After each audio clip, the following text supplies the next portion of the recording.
Olá, tudo bem com vocês? Espero que sim, espero que estejam todos bem, a família de vocês também, protegidos, né? Assim como eu também estou e toda a minha família. Bom, vim conversar um pouquinho com vocês a respeito do conteúdo que estou apresentando neste bloco de estudos. Nós vamos seguir, a partir de agora, num ritmo. Vamos estudar apenas história do Brasil, enquanto tivermos esse distanciamento, tá? Por quê? Porque a parte da história mundial, ela traz maiores debates, assuntos novos para vocês, e eu prefiro que, neste momento, vocês entrem em contato comigo, caso haja dúvida, dentro dos conteúdos que eu for apresentando, tá certo? Então, Primeira Guerra Mundial, Segunda Guerra Mundial, Guerra Fria, globalização e esse período do coronavírus, vamos tratar no retorno, tá certo? Porque daí é uma história geral. Retomando aqui, para que no próximo bloco de aulas a gente entre num assunto novo, eu vou finalizar a parte a respeito das leis para inglês ver e como ficou a vida do ex-escravo no nosso país. Estávamos estudando naquele período, onde as aulas foram interrompidas, que no governo de Dom Pedro II, a escravidão ela entra no outro patamar, não era mais bem vista no mundo. Era algo que as pessoas não queriam mais. Por quê? Porque a Inglaterra estava crescendo no cenário mundial dentro do capitalismo. Capitalismo que é o sistema que nós vivemos, não se esqueçam. É esse sistema de lucro, de ter dinheiro, de poder comprar, e para tudo isso você precisa ter consumidores. Para ser consumidor não pode ser escravo. Para ser consumidor tem que ter salário, tem que ser assalariado. Coisa que no Brasil ainda não acontecia, tá certo? Porém, o Brasil ainda demorou um tempo para mudar, para efetivamente trazer essa nova realidade. Por isso, nós tivemos as chamadas leis para inglês ver. O que seriam as leis para inglês ver?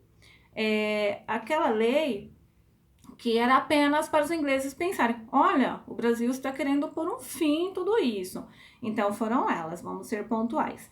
Eusébio de Queiroz, proibindo o tráfico negreiro, ou seja, navio negreiro estava proibido de ser utilizado em oceanos. Mas não precisava mais, né? Já eram 300 anos de escravidão no nosso país, não precisava mais comprar escravo. Não existia mais esse tráfico. Segunda lei, a lei sexagenário. A lei sexagenária era aquela que libertava todo homem ou toda mulher acima dos 60 ou 65 anos de idade do trabalho escravo, tornando-se assim um homem ou uma mulher livres. Pagava ainda assim um pedágio de 5 anos de dívidas pendentes. Quase ninguém chegava nessa idade. Nem mesmo o homem ou a mulher branca nessa época conseguia chegar a essa idade, o que se diz daquele que era açoitado, daquele que apanhava, daquele que trabalhava num serviço braçal. Então era uma lei para inglês ver. A outra lei para inglês ver é a lei do ventre livre, que previa que todo bebê nascido a partir daquela data seria um cidadão livre e dono de si mesmo. Como assim? Como alguém pode ser dono de si mesmo nessa idade, recém-nascido? Então, logo, a única lei que de fato trouxe o fim da escravidão no nosso país foi a Lei Áurea. Essa sim que foi assinada para acabar com a escravidão. De certa forma, abrindo um espaço para o comércio com a Inglaterra, ok? Para vocês entenderem um pouquinho melhor sobre isso, eu vou colocar um vídeo que é sobre o racismo estrutural no Brasil, a cronologia do racismo estrutural no Brasil. Por quê? Lembra que a gente conversou que quando houve o processo do fim do trabalho escravo, não acabou o problema da separação de etnias no nosso país. Estava só começando, infelizmente. Demorou muito tempo para que o negro tivesse a sua oportunidade na sociedade. O respeito ele tem adquirido ainda com muita luta, dia a dia. No vídeo que vocês vão assistir, tem lá a cronologia de como aconteceu toda essa questão do racismo no cotidiano brasileiro. E da formação aí, né, das periferias, enfim. O outro vídeo é um convite para que vocês conheçam o Museu Afro-Brasil. Ele é aqui em São Paulo, fica no Ibirapuera, no Parque do Ibirapuera, pertinho da gente. Eu mesma já fui lá várias vezes. Eu, particularmente, eu gosto muito. Então, vocês vão assistir um vídeo que mostra essa estrutura de como que é esse museu e a importância dele. Tem a sugestão também da leitura do livro didático, 2 paginazinhas, exercíciozinho bem simples para vocês fazerem. Após todo esse processo de estudo, que eu vou falar para vocês, se organizem assim. Assiste um vídeo primeiro, no outro dia assiste um outro vídeo, analisa, faz um rascunho do que você leu, do que você assistiu, desculpe. Depois, leia o livro didático. Eu estou pedindo para vocês fazerem o esquema, tá? Sabe aquele resumo por tópicos que a Pro coloca na lousa? Vocês farão o mesmo com os 2 textos, que mostram um pouco da característica da sociedade daquela época, a condição da mulher naquela época, enfim.